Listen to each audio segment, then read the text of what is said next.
ñu ngi leen di nuyu di leen jaajëfal yéen ji suivre chaîne bi di xalaat TV ñu leen di dalalaat ci seen jàngatu bés bi. tey dañuy ñëw ci benn ci coowal milliards yi lëmbi Sénégal kaay bari na naam moo xam poste LONASE trésor public réew mi léegi dafa mel ni dañuy concours sàcc milliards. te yan bërëb la concerné bërëb yi nga xam ne ñun sénégalais ñoo ko moom lu ñuy dagg liggéeykat yi ci impôt entreprise privée yi. taxe bi ñuy taxe produit yi ngay jënd ba tax lépp cher xaalis boobee waroon delluwaat ci ñun la benn minorité benn groupe bu ndaw di pàccoo comme pas possible. bi ci mujj te ñu fas yéene ko yaatal tey moo li nekk di xew SAR muy société africaine de raffinage di suñu moomeel ñu passé fa marché gré à gré bu 200 milliards de francs CFA marché yaama neex boo xam ni ñu ko tëgg am nañ ci ay commission ay neexul dizaine de milliards. loolu lépp daan ci ñëw ak ni mu demee ba actuellement société bii di SAR dafa xar ñaar mbaa ñetti pàcc bu ñu jëlee Locafrique bu Xaadim Ba ñoo ngi victimisé wu Samuel Sarr mi ko ngemboon ba jaxase ko ak baayam dugal ko ci benn géewu bandi boo xamante ni amuñu sentiment buñ la jekkoo dañ la koy def moom Samuel Sarr rocceeku na ndax pàcc bi nii dañ ci bëgg a def benn taxaw pour wàlle ni ñoom itam génnuñ ci mafia bi. gis nañ leen ñu tàmbali def une forte communication comme si kay victime lañ mais lépp dina leer ci vidéo bii lépp dafa am fu mu tàmbalee. mu am aussi beneen groupe ñi nga xam ne ñooy déggu directement ak waa Palais te nekk ci ginnaaw coowal 200 milliards yi muy Sophie Gladima di ministre du pétrole et des énergies Manar Sall di directeur Petrosen ak Mariam Ndoye de Crayen di directrice SAR. bu ngeen déggee ñu ne ñaar ba ñetti pàcc. dafa am ci beneen wet kuñ naan Samuel Sarr ak lobby bi nekk ci ginnaawam jëmm joo xam ni ñuulul weexul farul fenn jaamakatu xaalis la fu ay intérêt féete dong lay dem nekk nag au cœur de toute cette mafia. banditisme bi nag nekk au sommet de l'état tey muucu deretu askan wi comme ay kayma lañ leen bëgg présenter ngeen xam lan moo nekk ci ginnaaw Sarr lépp lan moo ko waral ak fa mbir yi tàmbalee bay si fii.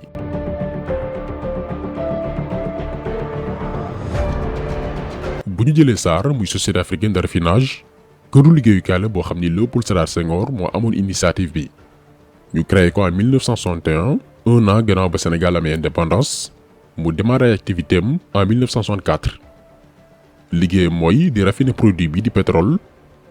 xam nga pétrole brut bu ñuy soog a manque daanaka njariñam bariwul faaw ñu am liggéey buñ ci def ngir mën a récupérer li mu làmboo liggéey boobee nag la ñuy woowee raffinage. boo ko raffiné ci nga ciy mën a am gasoil essence ba ci kérosène bi ñuy jëfandikoo ci avion yi léegi liggéey bi nag Sénégal daf ci nekkoon en avance lool par rapport ak yeneen dëkk yi nekk Afrique de l'Ouest te SAR moo ko doon def. 1964 jamonoy Senghor ñëw ci Abdou Diouf Abdoulaye Wade ba wàcc ñëw ci Macky Sall SAR moo doon liggéey loolu lépp ci Sénégal di fournir ay sociétés yu bare bari. état bu Sénégal nekk ci actionnaire majoritaire. maanaam bu société bi doonoon téeméer li ci ëpp état bu Sénégal moo ko détenir à travers société bi di Petrosen. Petrosen mooy këru liggéeyukaay bi nga xam ne ñun sénégalais ñooy borom ngir mu ñuy ceytul ressources yi nga xamante nii suñu borom may nañu ko. donc Petrosen boobee jamono gi ñuy wax ak yéen mooy actionnaire majoritaire bu SAR à 46%. loolee waral président de la République mooy nommé directeur Petrosen mooy nommé également directeur mbaa directrice bu SAR.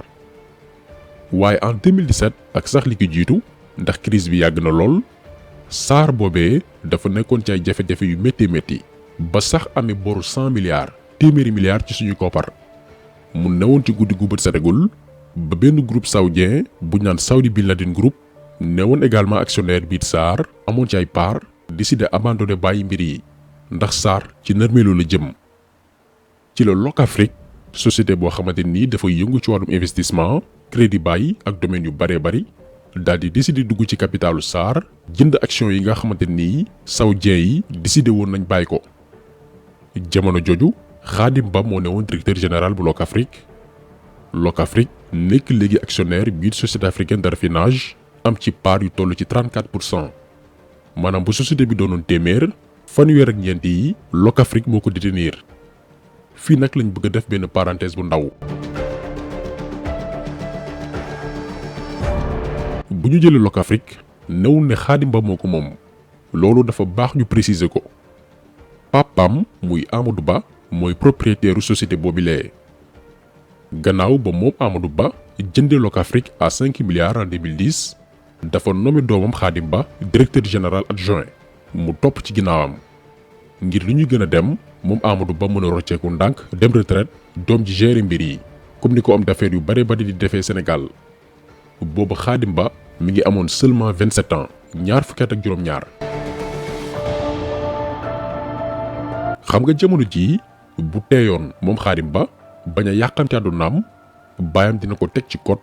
teete ko ba mu téye société bi ci loxoom di ko doxal comme ni mu waree papaam ñaanal ko lépp lu muy dugg mu barkeel ndax bàyyi bu la yóbbu bitim réew nga jàngi nga ñibbisi mu def la directeur général adjoint teg la ci boppu société boo xamante ni ay milliards lay opéré à l'âge de 27 ans ñaar fukki at ak juróom-ñaar jamono joo xam ni ña nga tollool jamono ñi ngi jàng ñi ngi wut liggéey boo teyoon tuuti di nga raw say morom mais naka la Khadim Ba def dafa tàmbali fréquenté ay bandi yu ci mel ni Samuel Sarr ñu sol ko ne ko ak société bii nii mën nga ci am lu nekk récupérer entreprise bi ñu dil mu dugal ci ruq yi moom Khadim Ba bàyyi ba baayam Amadou Ba tukki en 2016 mu falsifié ay faux documents ne papa moo ko may société bii di Locafrique bés bi Amadou Ba wàcce aéroport la ko ay takk der jëlsi ne ko dañ lay tuumaal wàllum détournement ci société jàmbur lan muy société jàmbur mooy Locafrique bi nga xamante ni moo ko jënd en 2010 teg fa doomam muy Khadim Ba. ñu ne ma nag signature yi ma ne leen non seulement defuma ko yëguma ko yéen a ma ko wax te société boo koy ubbi da ngay dem ci notaire loo fay def da ngay dem ci notaire. mais protocole bi moom dafa créer benn protocole indi ko jox la ko. police la ko police la ko yóbbu. police la ko yóbbu. te protocole bi ci lan la ko sukkandiku. toog def lu ko neex man nag ci booba laa porté plainte nag. lii benn interview la bu Amadou Ba defoon ak Dakar Matin ak Pape Alé Niang ngir yuuxu gannaaw fitnaal gi ñu koy fitnaal bëgg nangu alalam ndax Khadim ay ponkal ngemb nañ ko may ko fit ne ko demal di nga am ndam sa diggante ak sa baay. fii nag la Khadim Ba tàmbali yéeg ak wàcc ak papaam ci wàllum yoon juste parce que am na benn Samuel Sarr bu nekk ci wetam di ko dee ci nopp naan ko am nga chance su nekk le plus jeune milliardaire au Sénégal di ko jaay. li tax ñuy expliquer lii lépp nag parce que dafa am suite logique maanaam dafa am njeexital ak li nekk di xew actuellement Sarr donc ak njuuj njaaj yi la Khadim Ba duggee ci capitalu Sarr gannaaw ba saoudien yi abandonné en 2017 lépp ci conseil Samuel Sarr. d'ailleurs ba mu duggee Sarr en tant qu'actionnaire ci la def Samuel Sarr administrateur ndawal Locafrique ci biir conseil d'administration bu société africaine de raffinage.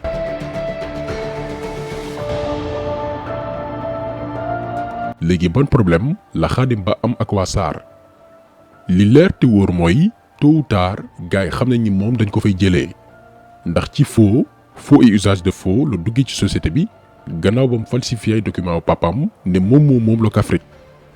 d'ailleurs barki démb le cour d'appel dëggal ne Khadim Ba ci ay documents yu faux ak falsification la récupéré société bii di Locafrique ci loxol baayam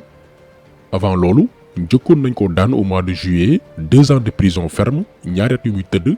waaye itam mu fay 12 milliards papam ci la defaate appel moom Khadim Ba ba tey bàyyiwul mu woy di topp baayam ci yoon kon moom nekkatul woon ko crédible ku ñu mën a jox confiance biir Sarr mën a tënk ak moom ay mbir dans le long terme ndax xamuñu woon fan lay mujjee ci wàllum yoon ak baayam te xamuñu itam ndax bu ñu tënkee ak moom ay mbir ëllëg Amadou Ba di papaam gañe ko ci wàllum yoon ñëw récupérer place am ci biir conseil d'administration bu Sarr jël beneen yoon. lii dëggal loolu noonu mooy bi ko papaam njëkkee woon gañe xam nga kon boobu Khadim Ba ak Samuel Sarr amatuñ droit siège biir conseil d'administration bu Sarr Amadou Ba moo fay teew léegi ndax mooy propriétaire Locafrique. bi loolu amee ba ñu waroon tenir benn réunion biir Sarr Samuel Sarr ak Khadim Ba dañoo jëloon ay nervi ngir empêcher Amadou Ba assister ci réunion boobu noonu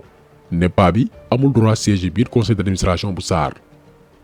donc ñaari doomi aadama yi ay éléments perturbateurs lañu woon biir société africaine de raffinage et il fallait que coûte ñu écarter leen ci mbir yi donc lii faaw ñu leeral ko sénégalais yi balaa ñuy avancer. ndax li yéeme ci kaw Khadim Ba mooy dafa am benn campagne de communication bu extraordinaire ñun gëm nañ après vidéo bi sax daañu bind message di jéem a mocc seen xaalis lañu yor di jënd ay journaliste ak média ñu leen di defal ay papier ak i article sur mesure di leen défendre ci plateau yi gis ngeen fan yi jorul ñuy lim tur am na ci ay personne mbaa ay média yoo xam ne boo leen liiree mbaa déglu leen dafay mel ni moom Khadim Ba benn messi la boo xam ni Sarr dafa nekkoon ci ay jafe-jafe mu ñëw dimbali leen après ñu war ko alors que na mu duggee biir Sarr expliqué nañ leen ko faux et usage de faux la fa duggee bu dul woon yërmande waajuram bu góor mi ngi prison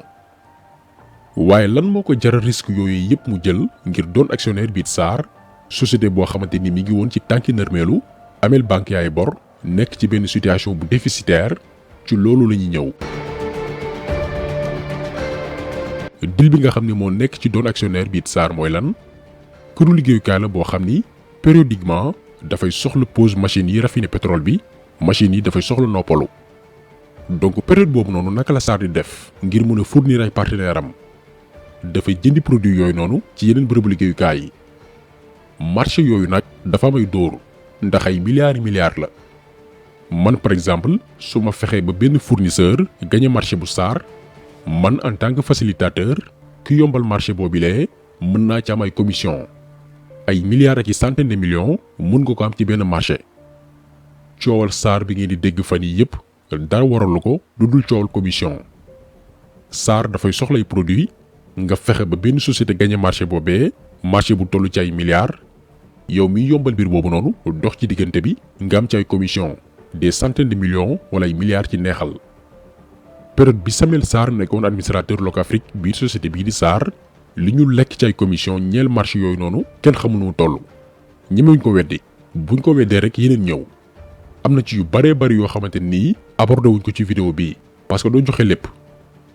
léegi commission yooyu noonu membre Sarr yi di am ci marché milliards yi moo indi coow li ngeen di dégg fan yi yëpp loolu dong la. léegi comme ni leen ko expliqué ci njëlbeenu vidéo bi mbiri yëfi wooyu la ay bandi ñoo ko sëkk bu Sarr bëggaan commandé ay produits pétroliers le temps que machine yi di noppalu dañ daan woo conseil d'administration bi directrice bu Sarr directeur Petrosen ñoom Khadim Ba ak Samuel Sarr ak yeneen actionnaires yi teew ñu ne lii la ñu soxla ci commande gannaaw loolu ñu def appel d'offre société bu ci nekk présenté li ngay jaay ñu xool lan moo gën a yemook Sarr moo xam ci wàllum prix moo xam ci wàllum qualité. malheureusement nag commande 200 milliards yi jur coow fan yi jaarul ci yoon woowu mu daan jaar directrice bu Sarr muy Mariam Ndoye de Crayen ak directeur yu Petrosen muy Manar Sall en complice ak Sophie Gladima di ministre du pétrole et des énergies mi nga xam ne dara du ko ëmp biir Sarr ñoo làqatu ñoom Khadim Ba ak Locafrique bi nga xam ne actionnaire la biir Sarr à 34% ñu nëbbatu leen def marché gré à gré wu 200 milliards te defuñu appel d'offre maanaam seet ndax am na yeneen fournisseurs yu jaay lu gën a yomb defuñ loolu te pourtant Khadim Ba ci côté am lijjanti woon na beneen marché bu gën a yomb 200 milliards marché boo xam ni Sarr mënoon na ci saqanal ay dizaines de milliards. ci opération boobu noonu deal boobu ñoom ñu ko facilité muy Mariam Ndoye Manar Sall ak Sophie Gladima mi nga xam ne mooy seen ministre de tutelle ñoo ngi ciy wax ay commission 8 jàpp 12 milliards de francs CFA ay neexal yoo xamante ni ñoomi neen ñoo ko pàccoo lii moo nekk di xew biir Sarr tegante deal ku ne di jéem a xool nooy dóori sa morom ngir mën a bénéficier wu ci ay commission Samuel Sarr moom gannaaw ba tribunal daanee Khadim Ba ne ko dellool sa baay société bi di Locafrique ñu ne déedawaay coow li juddu fan yii la daal di démissionné ci poste administrateur Locafrique biir Sarr daw ca ba mu ami tànk donte loxoom ba tey génnul biir Sarr loolu yeneen yaatal la ndax nee naa leen duñu joxe gum lépp mais li leen di xamal mooy Samuel Sarr bu ñu nekkoon dans un état sérieux waxuma sax ñu toppee ko wàllum crime mais dañ koy tëj à vie giru dundam dañ koy tëj kaso ndax depuis temps wu Maître Wade bépp scandale bu laal wàllum pétrole courant bi ak yeneen mi ngi ci biir délinquant international la. lii nag nekk di xew biir Sarr lu ñu cherché la maanaam lu état bëggee noonu la ndax Sarr dafa di bërëbu lekkukaayu xaalis am na sax ñu jàpp ni Macky Sall yëgul li xew alors que loolu amul Macky Sall moo gën a xam ne nekk di xew biir Sarr affaire commission yii ñuy coow mënoon nañ ko régler définitivement li Sarr di toog ay période bañ a liggéey ngir noppal machine yi ba dafay mujj dem di commander feneen mu ñuy coûter ay milliards ku ne di ci wut ay commission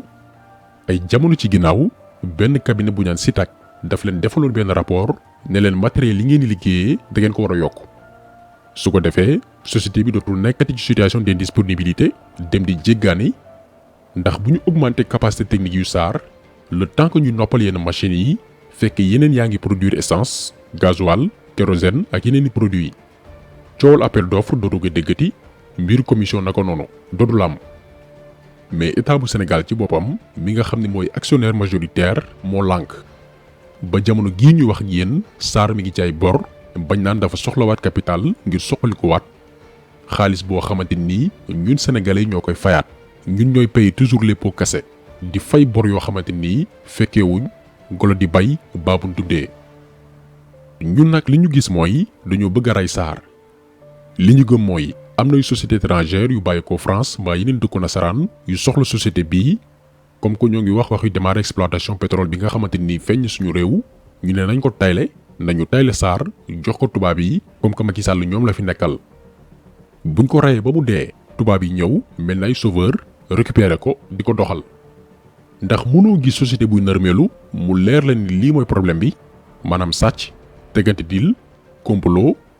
ay cabinet defal ay rapport ni la lii ak lii bu ko SAR defee génn ci situation yi mu nekk